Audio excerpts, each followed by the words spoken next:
చూపును బట్టి మనం భయపడతాం. రెండోదిగా మన మాటలను బట్టి మనం భయపడే పరిస్థితులు వస్తుంది. కనుక విశ్వాసంతో మనం చూడాలి, విశ్వాసంతో మాట్లాడాలి. ఆమె చెప్పండి గట్టిగా హల్లెలూయా.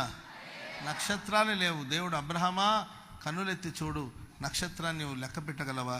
నువ్వు లెక్క పెట్టగలిగితే నీ సంతతిని ఆకాశ నక్షత్రాల వల్ల విస్తరింపజేస్తా. అలా చూస్తే అక్కడ నక్షత్రాలే లేవు, ఎందుకంటే అది పగలు. Praise the lord. పగలు ఎట్టుంటుంది నక్షత్రం? పగలు ఎట్టుంటుంది అంటే చూస్తే లేవుగా అనలా.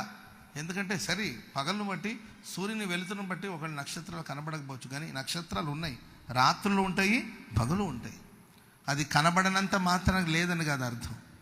చూశాడు, ఎస్ ఉన్నాయి, నక్షత్రాలు ఉన్నాయి, చూశాను. ఆ నక్షత్రాలకు నీ సంతతి నేను ఆశీర్వదిస్తాను. Praise the lord.